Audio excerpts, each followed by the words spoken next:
தமிழுக்கும் தமிழுக்கும் விஜய் பண்ணி வேணும் வணக்கங்கள். இன்னைக்கு நம்ம இந்த வீடியோவில் இதை பற்றி பார்க்க போகிறோன்னா நம்ம அத்தை தினேஷ் அப்புறம் வந்து நம்ம ஹரிஷ் கல்யாண் இவங்க 2 பேரும் சேர்ந்து நடித்த படம் தாங்க லப்பர் பந்து. இந்த படத்தோட விதா இன்னைக்கு நம்ம இந்த வீடியோவில் பார்க்க போகிறோம். இந்த படத்தோட ஒன்லைனை பற்றி சொல்லணும்னா நம்ம அத்தை தினேஷ் அவர்கள் வந்து இந்த படத்தில் வந்து கெத்து பிளேயராக இருக்காருங்க. ஸோ இவர் கெத்து பிளேயர் மட்டும் இல்லை, இவர் பேரே கெத்து தான். ஸோ நம்ம அத்தை தினேஷ் அவர்களுடைய இளம் வயசுலையும் சரி, அதுக்கப்புறம் அப்பாவாக ஆனதுக்கப்புறமும் சரி, ஸோ இவருக்கு கிரிக்கெட்னா உசுருங்க. இந்த கிரிக்கெட்டில் பார்த்தீங்கன்னா ஒரு பேட் எடுத்தார்னா 100 ரன்னாவது அடிக்காமல் விட மாட்டார். ஸோ அந்த அளவுக்கு ஒரு பவரான பிளேயரு நம்ம அத்தை தினேஷ் அவர்கள். ஸோ இவரை பார்த்து வளர்ந்தவர் தான் நம்ம அன்புன்ற நம்ம ஹரிஷ் கல்யாண் அவர்கள். நம்ம ஹரிஷ் கல்யாண் அவர்கள் வந்து சின்ன வயசில் ஜாலி பாய்ஸ்ன்ற ஒரு டீம் வந்து நம்ம ஹரிஷ் கல்யாண் அவர்களை கூப்பிடுவாங்க விளையாடுறதுக்கு. ஆனால் இவரை போலிங் போடவே விட மாட்டாங்க. ஸோ அதனால கடுப்பான நம்ம அன்புவாக இருக்க நம்ம ஹரிஷ் கல்யாண் அவர்கள் வந்து அங்கேருந்து கிளம்பிடுவாருங்க. ஸோ அதனால அந்த ஜாலி டீம்லேயே இவர் வந்து சேர்த்துக்கலன்றதுனால ஒரு கடுப்பில் தான் இருப்பார். பட் ஆனால் இவர் வளர வளர நம்ம ஹரிஷ் கல்யாண் அவர்கள் வந்து வேற டீமு கூட போய் விளையாட ஆரம்பிச்சிட்டாரு. ஸோ எந்த டீம் கூப்பிட்டாலும் அந்த டீமுக்குள்ளே போயிட்டு அவங்கள வின் பண்ண வச்சுட்டு தான் வெளியே வருவார். ஸோ அந்தளவுக்கு ஒரு பயங்கரமான பவுலரு நம்ம ஹரிஷ் கல்யாண் அவர்கள். ஸோ நம்ம அத்தை தினேஷ் அவர்கள் பேட்ஸ்மேனு, நம்ம ஹரிஷ் கல்யாண் அவர்கள் பவுலரு. ஸோ இவங்களுக்குள்ளே நடக்கிற ஒரு விதமான ஃபைட் தாங்க இந்த படத்தில் ஒரு ஹைலைட்னே சொல்லலாம். நம்ம அத்தை தினேஷ் அவர்கள் கெத்து பிளேயராக இருக்கிறதுனால இவர் ஃபஸ்ட்டு இறங்கும் போதே பார்த்தீங்கன்னா நம்ம விஜயகாந்த் அவர்களுடைய சாங்கை போட்டு தான் இறங்குவாப்பில். ஸோ அதுக்கப்புறம் வந்து நம்ம ஹரிஷ் கல்யாண் அவர்களுக்கு ஓரளவுக்கு அவருடைய ஊரில் பார்த்தீங்கன்னா நம்ம தளபதி அவர்களே சாங் போட்டு இருப்பாங்க. ஸோ இவர் சொந்தமாக ஒரு கடையும் வச்சுருக்காரு, அதாவது ஜெர்சி கடை. ஸோ இந்த கிரிக்கெட் பிளேயர்ஸ்க்குலாம் ஜெர்சி வாங்க ரொம்ப கஷ்டப்படக்கூடாதுன்றதுக்காக இவரே சொந்தமாக ஒரு ஜெர்சி கடை அவங்க அம்மாவோட பேரில் ஓப்பன் பண்ணி வச்சுருக்காப்புல. சரியான கிரிக்கெட் பைத்தியவங்க. அது மட்டும் இல்லாமல் நம்ம அத்தை தினேஷ் அவர்கள் தான். ஸோ கல்யாணம் ஆனதுக்கப்புறம் மனைவி என்னதான் மிரட்டினாலும் அதை பற்றி கொஞ்சம் கூட கேர் பண்ணிக்காம இந்த மாதிரி கிரிக்கெட் ஆட வந்துடுவார். ஸோ அவங்க மனைவியும் கிரிக்கெட் ஆடுற இடத்துக்கு வந்து நம்ம அத்தை தினேஷ் அவர்களை வலுக்கட்டாயமாக கூப்பிட்டு போகிறோம். ஆனால் ஊருக்கு என்னதான் ராஜாவாக இருந்தாலும் வீட்டில் வழக்கமாறுன்ற மாதிரி நம்ம அத்தை தினேஷ் ஊரில் என்ன மாதிரி பிரச்சனை பண்ணாலும் ஆனால் வீட்டில் அவங்க பொண்டாட்டிக்கு முன்னாடி சைலண்ட்டாக தான் இருப்பார், கை நீட்டவே மாட்டாருங்க. ஸோ அந்தளவுக்கு ஒரு நல்ல மனிதனாக நம்ம அத்தை தினேஷ் அவர்கள் இந்த படத்தில் வந்திருக்காரு. ஸோ அதே டைமில் நம்ம ஹரிஷ் கல்யாண் அவர்களுக்கும் ஒரு லவ் ட்ராக் போயிட்டுருக்கு. பட் ஆனால் இவங்க 2 பேருக்கும் நடக்கிற மோதலால் நம்ம அத்தை தினேஷ் அவர்களுக்கும் பொண்ணுக்கும் வந்து ஒரு மாதிரி ஃப்ளாஷ் ஆகிடுது. ஸோ இவங்க ஃபேமிலி பிரச்சனை எப்படி முடியுது, நம்ம அத்தை தினேஷ் அவர்களும் நம்ம ஹரிஷ் கல்யாண் அவர்களும் ஒன்று சேர்ந்தாங்களா இல்லையான்ற மாதிரி தான் இந்த படம் வந்து கொண்டு போயிருக்காங்க. ஸோ இந்த படத்தில் ஃபர்ஸ்ட் ஹாஃப் பற்றி சொல்லணும்னா நம்ம அத்தை தினேஷ் அவர்கள் ஒரு கெத்து பிளேயராக இருக்கார். ஸோ அவரை பற்றின விஷயங்கள் நிறைய போயிட்டுருக்கு. பட் என்னதான் ஸ்டார்டிங்கில் 25 ஏஜில் நம்ம அத்தை தினேஷ் அவர்கள் காட்டியிருந்தாலும் ஒரு சில விஷயங்கள் கடந்து போக போக போக நம்ம அத்தை தினேஷ் அவர்களையும் ஒரு சைடு காட்டுறாங்க. அதுக்கப்புறம் நம்ம ஹரிஷ் கல்யாண் அவர்களையும் காட்டுறாங்க. நம்ம அத்தை தினேஷ் அவர்கள் பெயிண்டர் வேலையாக இருக்கார். ஸோ இவருக்கு வந்து எப்பயுமே பெயிண்டர் அந்த வேலையை விட பிடிச்சது கிரிக்கெட் தான். ஸோ எங்கே டோர்னமெண்ட் நடந்தாலும் அங்கே போயிட்டு கிரிக்கெட் ஆட ஆரம்பிச்சிடுவார். பட் ஆனால் இவர் கிரிக்கெட் ஆடுறது அவருடைய ஒய்ஃபுக்கு பிடிக்காது. ஸோ அதனால வந்து இவர் அடிக்கடி கால் பண்ணி எங்கே இருக்கீங்க என்ன பண்ணுறீங்கன்னு வந்து கேட்டுகிட்டே இருப்பாப்புல. பட் ஜஸ்ட்டு இவர் கிரிக்கெட் ஆடுறது போனார் தெரிஞ்சிது அந்த இடத்துக்கு போய் ஸ்மக்கின்னு கேஸ்ட்டு வந்துடுவாங்க.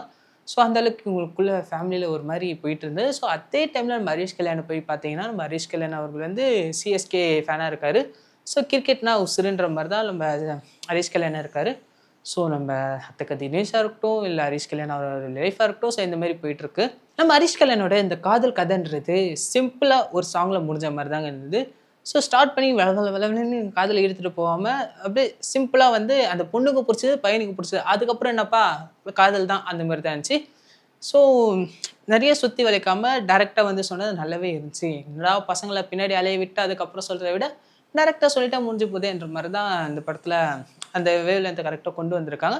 சும்மா நம்ம அத்தை தினேஷ் அவர்களுடைய பொண்ணு தான் ஒரு கட்டத்தில் நம்ம ஹரிஷ் கல்யாண் அவர்களுக்கு தெரிய வரும்போது ஏற்படுத்து பாருங்கள் ஒரு அதிர்ச்சி.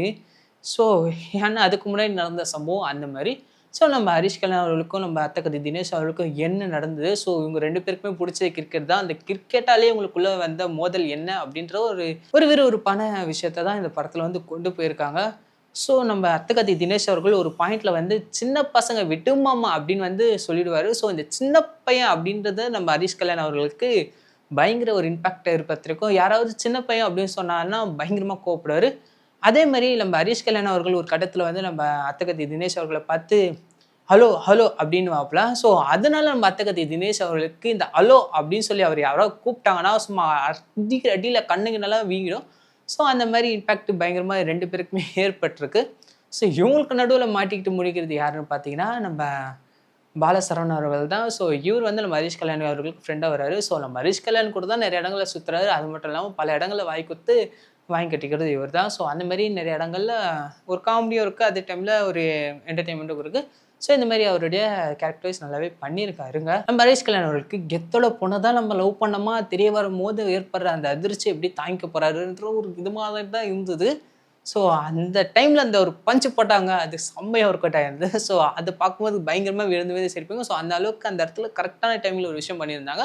இந்த படம் கிரிக்கெட்ட தாண்டி போகாம இந்த படம் ஃபுல்லாவே கிரிக்கெட்ட வச்சு மையமா வச்சு தான் எடுத்திருக்காங்க. ஸோ நம்ம ஹரிஷ் கல்யாணா இருக்கட்டும், நம்ம அத்தகத்தி தினேஷா இருக்கட்டும், இவங்களுக்கு பிடிச்சது கிரிக்கெட் தான். அந்த கிரிக்கெட்டுக்குள்ள இவங்க என்ன பண்றாங்க? ஸோ ஒரு மேட்ச் நடக்குது. அந்த மேட்ச்ல வந்து ஆப்போசிட்ல வந்து நம்ம ஹரிஷ் கல்யாண் அவர்கள ஃபர்ஸ்ட் டீம் சேர்த்த ஜாலி பாய்ஸ் டீமு. ஸோ நம்ம ஹரிஷ் கல்யாண் அவர்கள் ஸோ இவங்கலாம் சேர்ந்து ஒரு மாதிரி ஒரு போட்டி போடுறாங்க. ஒரு சவால் விடுறாங்க. ஸோ அந்த சவால்ல யார் வின் பண்றாங்கன்றத ஒரு காம்படிஷனா போயிட்டுருக்கு. ஸோ இதுக்கு நடுவுல நம்ம அத்தகத்தி தினேஷ் அவர்கள் வந்து நம்ம ஹரிஷ் கல்யாணோட டீம்ல சேர்ந்து விளையாட சொல்லி கேட்குறாங்க. அவரு விளையாடினாரா இல்லையா? நம்ம ஹரிஷ் கல்யாண் அவர்களுக்கும் இந்த ஜாலி பாய்ஸ் டீமுக்கும் நடுவுல நடக்கிற போட்டியில யார் வின் பண்ணாங்க? ஸோ இந்த படம் எத நோக்கி போயிட்டுருக்கு அப்படின்னு வந்து ஜாலியா என்ஜாய் பண்ற மாரி படத்துல லாஸ்ட்டா வச்ச ட்விஸ்ட்டும் நல்லா இருந்துச்சு. கிளைமாக்ஸ் சீன் பயங்கரமாவே இருந்துச்சு.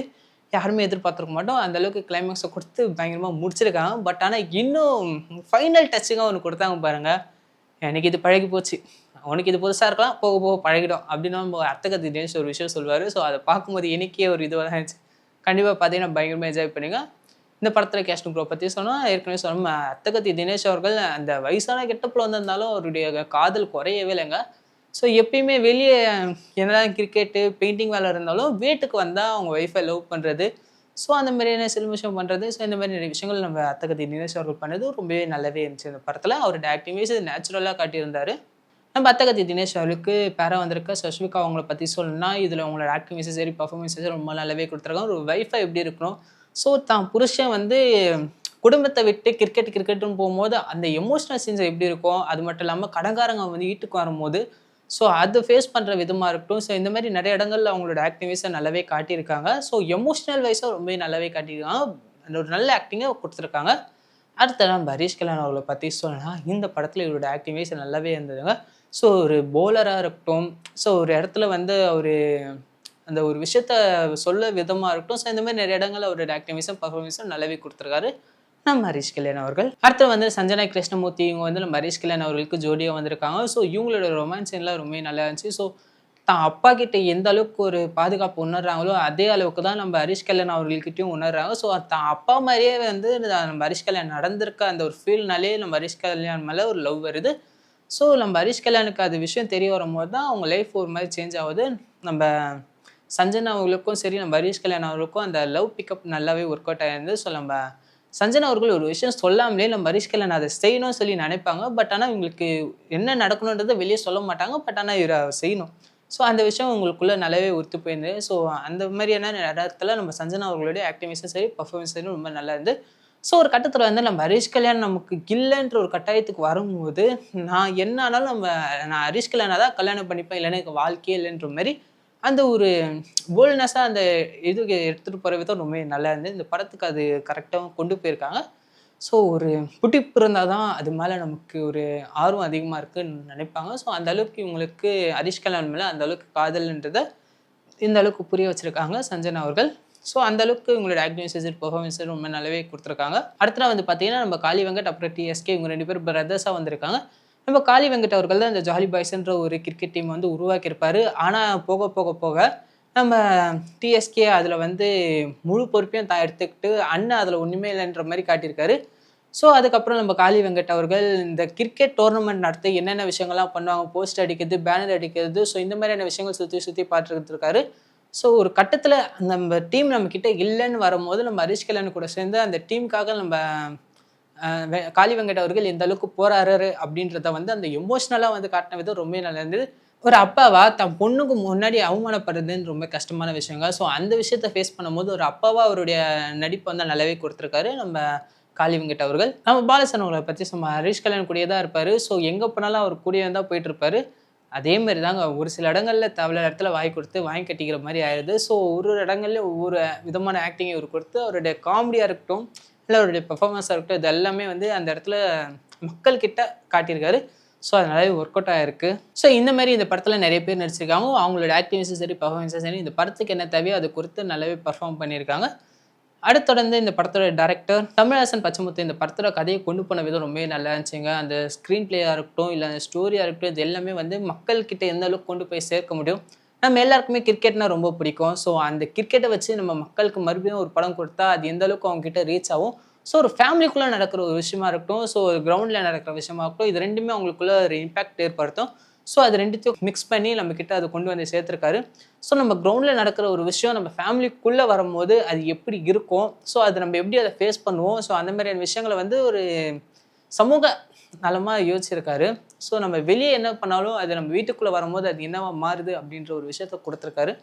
ஸோ ஒரு பிடிச்ச ஒரு விஷயம் நமக்கு செய்யும்போது அதை சுற்றி இருக்கவங்கலாம் வந்து வேண்டாம், அவனுக்கு வயசாகிடுச்சு, ஸோ உன்னால் முடியாது, இதெல்லாம் உனக்கு தேவையான்ற மாதிரி பேசும்போது நமக்கு பிடிச்ச நம்ம செஞ்சுட்டு போயிடணுமே, நம்ம அவங்கள பற்றி யோசிச்சா நம்ம வாழ்க்கை யார் வாழ்றதுன்ற மாதிரி நமக்கு பிடிச்ச ஒரு விஷயத்த விடாமல் நம்ம டைட்டாக பிடிச்சிக்கணுன்ற ஒரு விஷயத்த இந்த படத்தில் சொல்லியிருக்காரு. ஸோ அது எனக்கு ரொம்பவே பிடிச்சிருந்தது. ஸோ நமக்கு பிடிச்ச விஷயத்த விட்டு நம்ம ஹாப்பியாக இருப்போமா கேட்டால் கண்டிப்பாக இல்லை. பட் ஆனால் கண்டிப்பாக நமக்கு பிடிச்ச விஷயம் செஞ்சால் அது ஒரு நாள் இருந்தாலும் செம்ம ஜாலியாக இருக்கும். ஸோ அதை என்ஜாய் பண்ணுவோம் அப்படின்றதான் இந்த படத்தில் வந்து சொல்ல வந்திருக்காங்க. இந்த படத்தில் கேமரா ஒர்க்கிங்கு, எடிட்டிங்கு, மியூசிக்கு இது எல்லாமே வந்து இந்த படத்தில் நல்லாவே கொடுத்துருக்காங்க. இந்த படத்தில் எல்லாமே இந்த படத்துக்கு ஏற்ற மாதிரி கொடுத்து இந்த படத்தை மக்கள்கிட்ட எந்த அளவுக்கு கொண்டு வந்து சேர்க்க முடியுமோ அந்த அளவுக்கு கொண்டு வந்து சேர்த்துருக்காங்க. கண்டிப்பாக இந்த படம் பார்த்தீங்கன்னா பயங்கரமாக என்ஜாய் பண்ணுவீங்க. ஒவ்வொரு இடத்துலையும் கைத்தட்டி ரசிப்பீங்க. ஒரு சில இடங்களில் கண்ணிலேருந்து தண்ணி வர்றதுக்கான வாய்ப்பு இருக்குது. பட் இந்த படம் வந்து உங்களை என்ஜாய் பண்ண வைக்கும். சந்தோஷமாக இருப்பீங்க, ஹாப்பியாக இருப்பீங்க. இந்த படத்தை பார்த்து செம்மையாக என்ஜாய் பண்ணுங்கள்.